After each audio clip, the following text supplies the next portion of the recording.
Welcome to the deep dive. Today, we're taking a close look at the Air Force Office of Special Investigations, OSI. Right, OSI. We've got an official overview doc here, and well, the goal is to really get a handle on its role, what it can do, and the impact it has, keeping things secure. It's a really interesting agency, and what jumps out right away is its unique spot in the structure. How so? Well, OSI is a federal law enforcement agency, sure, Yeah. but it reports directly to the Secretary of the Air Force. It's sort of outside the usual military chain of command. Ah, okay. That direct line, that seems pretty significant. It is, and it's key to understanding how they operate, that independence. Right, right. And that independence must be crucial. Their main job is national security protection, tackling threats, criminal, terrorist, espionage against Air Force, Space Force, DoD people, resources. That's a wide net. It is a very broad mission set. And the origin story is fascinating, too. Yeah. OSI wasn't just, conjured up. It came about in 1948. Congress actually suggested it. Yeah. And get this, it was modeled after the FBI. Wow. Okay. Not what I expected. And it kind of shaped their whole approach. Yeah. Investigative techniques, intelligence focus, different from standard military police. And their first commander, a senior FBI official. No kid. Yeah. He later became the first director of the Defense Intelligence Agency. So talk about starting with some serious investigative DNA. Okay, let's dig into that foundation more. January 2nd, 1948, General Order Number 1. That makes it official. Exactly. But initially the focus was more, well, conventional serious crime. Things like fraud, arson, burglary, the kind of stuff you'd expect a major law enforcement body to handle. Right. Standard felonies. But that didn't last long. By July 15th, same year, General Order Number 29 comes out, and suddenly OSI is empowered for counterintelligence. Ah, so big shift. Huge shift. Detecting espionage, sabotage, subversion. They took over those duties from the old USAF Counterintelligence Corps. And the actual start date, when they were really up and running? We generally say August 1st, 1948. That's the operational date. So less than a year to go from fraud and burglary to hunting spies. That's fact. That's how quickly the need was recognized, I think. Okay, structure. How are they set up today?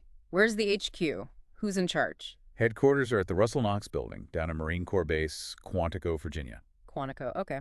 Makes sense. A lot of federal agencies there. It does.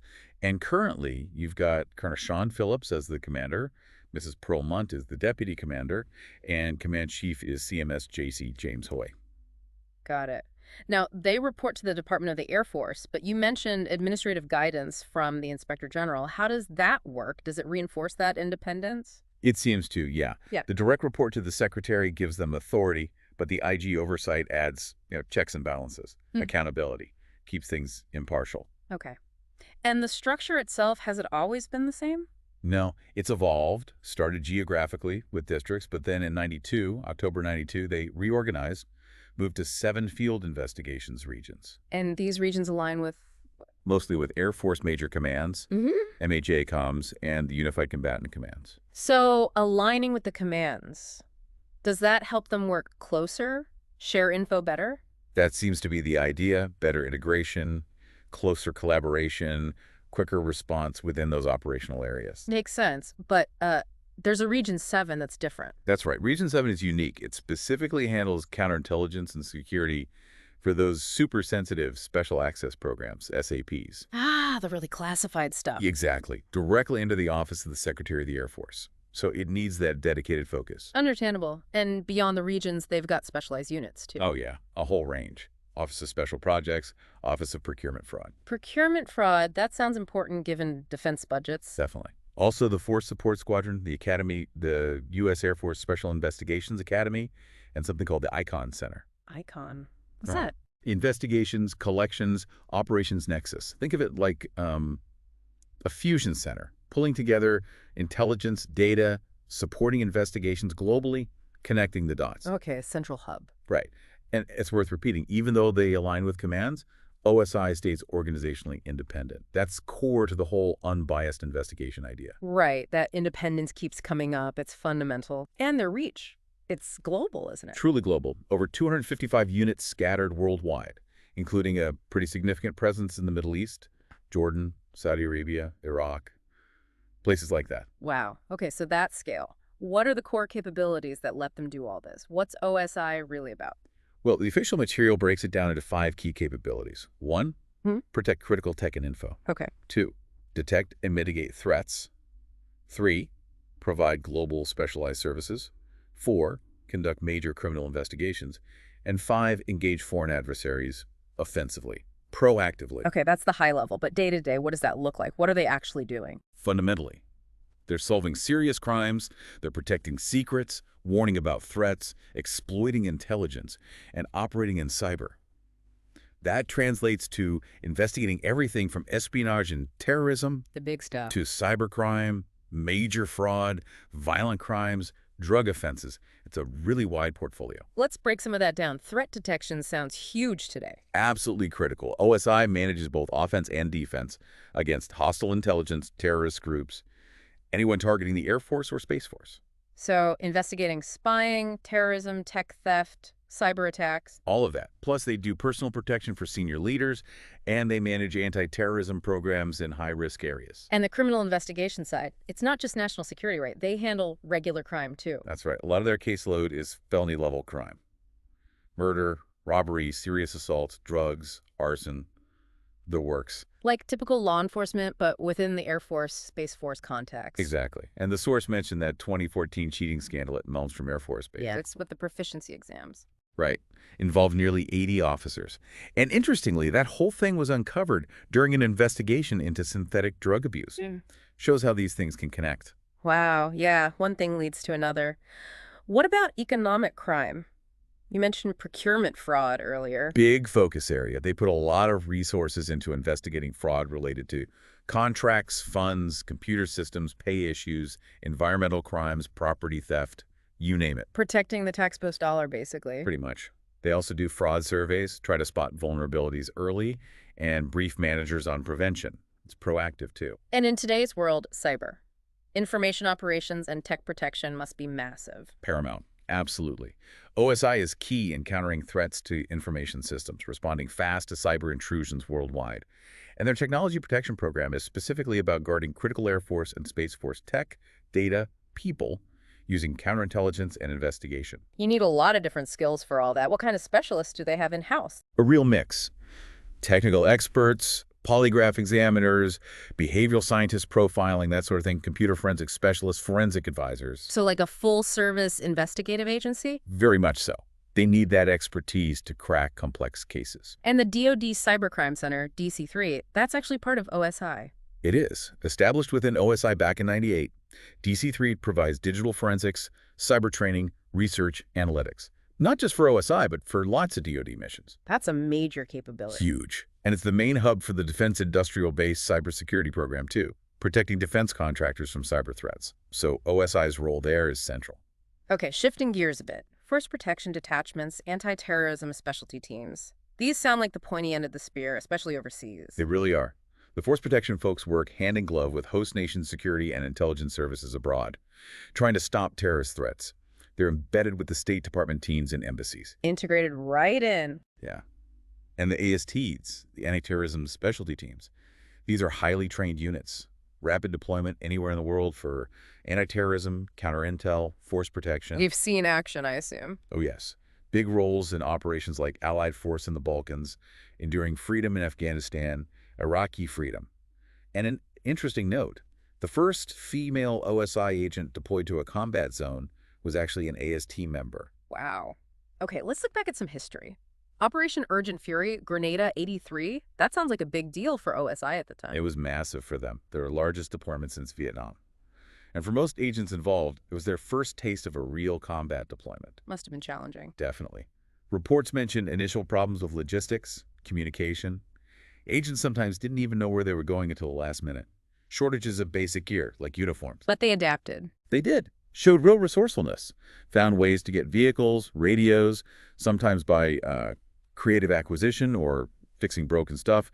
One agent apparently said their success came down to enough nerve, common sense, and perhaps overblown self-confidence. Love it. What were they doing operationally in Grenada? Main job was tactical counterintelligence support for the Air Force units there.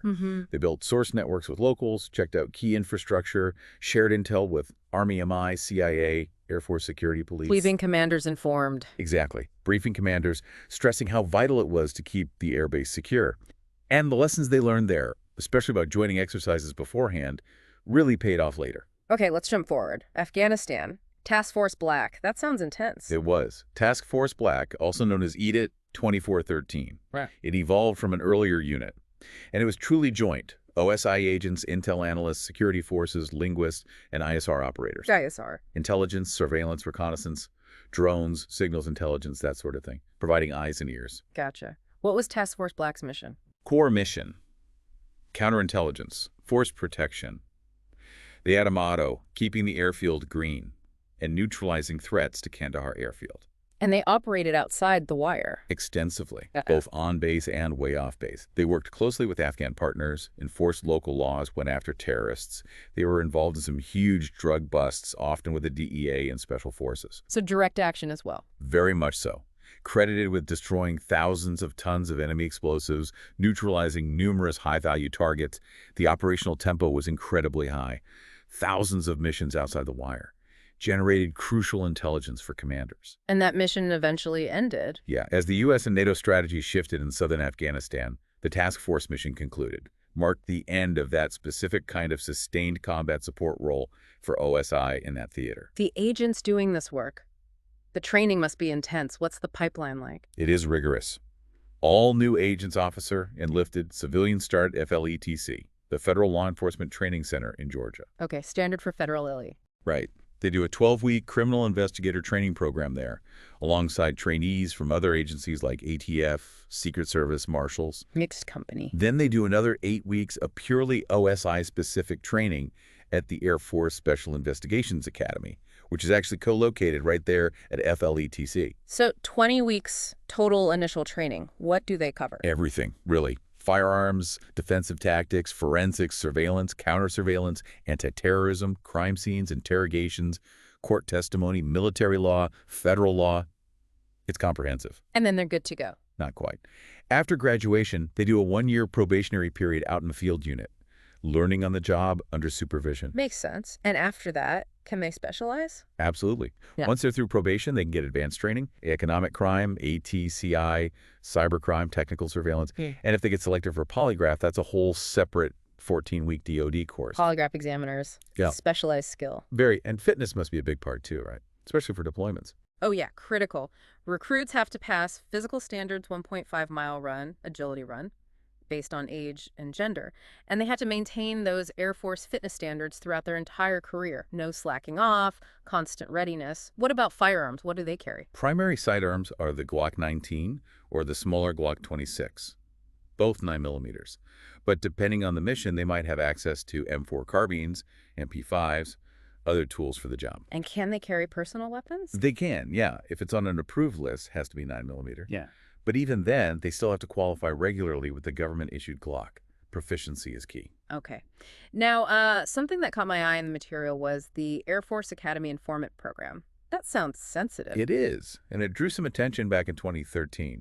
The reports indicated OSI was recruiting cadets at the academy to be confidential informants. Cadets informing on other cadets. Essentially, yes, gathering info on rule-breaking, potential criminal stuff. And the program apparently did lead to convictions for things like drugs and sexual assault. How is that overseen now? Did things change after the reports? Yes, oversight shifted. The U.S. Office Superintendent now has oversight responsibility for the program itself. But OSI still maintains command and control over the actual operations, the informants. It's a complex balance, order versus rights within a military academy. Definitely a tricky area. Okay, stepping back. OSI clearly relies on deep expertise in various fields. Absolutely. You've got agents specializing in forensics, cyber and tech services, polygraph, investigations and counterespionage, anti-terrorism, protective service operations. That depth lets them tackle pretty much anything that comes their way. And some well-known names have served in OSI, right? Plus, tragically, they've suffered losses. That's right. Important to mention. Former Senator Arlen Specter, former Representative Herb Bateman, both were OSI special agents. And sadly, yes, during the Iraq and Afghanistan wars, OSI had a high casualty rate compared to some other federal agencies, reflecting the danger of those combat zone deployments. A real sacrifice. And finally, OSI even pops up in movies and TV sometimes. It does, yeah. Mentioned in the film Eagle Eye, there was a documentary, Mirage Men, featuring a retired agent, Richard Doty. It showed up in Stargate SG-1. Even the Americans had characters posing with OSI badges. So it's out there in the public consciousness, at least a little bit. To some extent, yeah. Sure. Even though most of their vital work happens, necessarily, well behind the scenes. Okay, so wrapping up this deep dive on the Air Force Office of Special Investigations, what are the big takeaways for you? What should people remember? Well, I think it's clear OSI is this incredibly multifaceted agency. It's got a long history, deeply tied to national security. It does everything from basic criminal investigation up to high-end counterterror and cyber defense, both here and overseas. And that structure designed for independence. Crucial, absolutely crucial for credible investigations. And the agents themselves. The training is intense, continuous. They need to be sharp to handle the mission. And for you, the listener, something to think about is that balance OSI has to strike. Law enforcement versus military support, intelligence gathering, it's a complex mix. It really is. Yeah. And that Air Force Academy informant program we discussed, it raises some interesting ethical points about methods and oversight in those kinds of environments. Definitely food for thought. Which leads to maybe a final question for you to ponder. You know, threats are constantly changing. Cyber, great power competition. How does an agency like OSI adapt? How will its role and responsibilities maybe shift or even expand to meet what's coming next in the 21st century? That's the big question, isn't it? How do they stay ahead? Exactly. Something that will definitely shape OSI's future.